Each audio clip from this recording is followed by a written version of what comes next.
Hindi na totoo yung kailangan mo maging masipag para makaraos ka sa araw-araw. Hindi na yung kasipagan yung problema. Napakaraming Pilipino dito na grabe magbanat ng buto. Yung iba halos hindi na natutulog, hindi na kumakain. Yung iba ni halos hindi na nila makita yung pamilya nila. Pero hirap pa rin sila. Bakit kaya? Dahil ba tamad? Kulang ba sa diskarte? Hindi ba nila ginagalingan? Hindi yun yung rason. Kasi ang realidad sa mundong to, napakahirap ng maging Pilipino. Hindi naman sa nagre-reklamo ko, pero ganun na rin eh. Siguro naman hindi masamang magreklamo.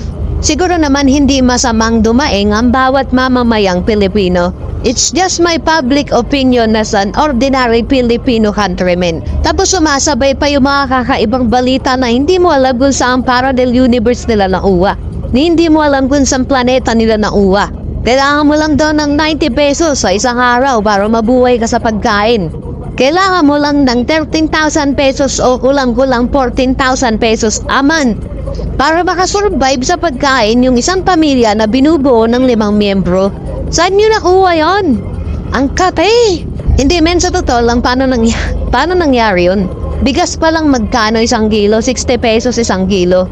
Yung gasolina, magkano gasolina? 50 pesos, 60 pesos. Bababa yung gasolina ng piso, tataas ng 2 piso. Yung sahod, ganun pa rin, pahirapan bago tumaas. Halos lumabas na yung ribs ng mga anak ng mga mamamayang Pilipinong halos gaul na sa trabaho. Hindi man lang lumalaki, tumataas yung sahod.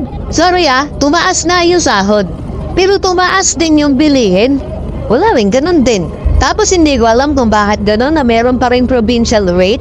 Yung mga kamag-anak ko sa probinsya, tinanong ko sila, provincial rate, mas mababa yung sahod nyo sa minimum. Bakit? Mas mura ba yung bilihin dyan? Baka pwedeng dyan na lang din ako tumira. Hindi pre, minsan nga sa probinsya, mas mahal pa yung bilihin nila. Sorry, minsan lang ako mag-rant. Minsan lang akong magsalita ulit. Pero sa dami nagsisirculate na balita dito sa planeta natin, dito sa bansa natin, parang hirap na ni-absorb ng mga balitang nababasa natin, napapakinggan natin. Tapos may mga motivational speaker dito na magsasabi dito na tamad ka lang. Tamad ka kasi kaya ka naghihirap. Talaga ba? Yung iba nga dito halos hindi na alam kung anong gagawin sa buhay nila. Na halos humiwalay na yung kaluluwa nila sa katawan lupa nila. Ma-provide lang nila yung ipapahain sa pamilya nila. Yung mga rider dyan, pagkatapos ng matindihang initan sabay sugod sa ulanan. Magkano kikitain yan? Magkano lang ba yung porsyento niyan? Nakakapagtaka pero sa dami-dami sa libu-libong sumisigaw na mahihirap na Pilipino, bakit ganon? Bakit parang wala pa ring nangyayari? O hindi, may mga nangyayari pala paunti-unti. Meron namang mga improvements. Di ba meron naman? Ramdam nyo naman, di ba? Yung sahod hindi tumataas pero yung tuition o yung matrikula ng anak mo halos doble na.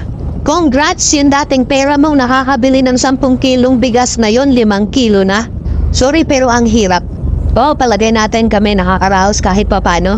Pero kung ako nakagaya ko, naramdam ko pa rin yung gastusin sa araw-araw. Paano pa yung mga ordinary at mahihirap na Pilipino na hindi na nila alam yung gagawin nila para makakayod sa araw-araw? Totoo talaga to.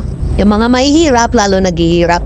Yung mga mayayaman lalong yumayaman. Nakakalungkot isipin. Pero kahit anong sabihin ko, kahit anong rants ko, kahit anong sabihin nyo, kahit anong opinion nyo, sa tagal-tagal ng panahon, nilang taon na lumipas, may pagbabago ba? May nangyari ba?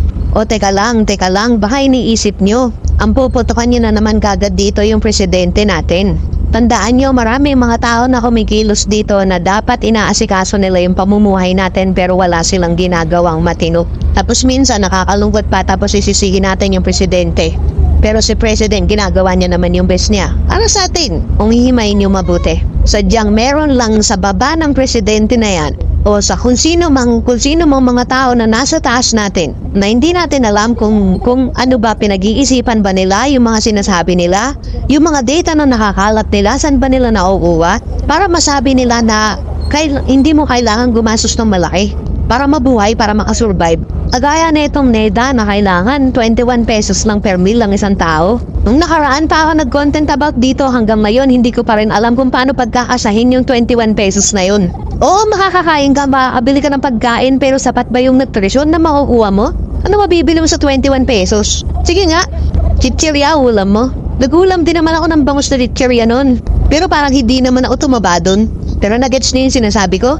Pasensya na o medyo maingay yung boses ko sa umpisa ng video na to. Pero sana nauunawaan nyo. Ano ba talagang ginagawa sa ating mga Pilipino? Ang hirap, diba? Grabe.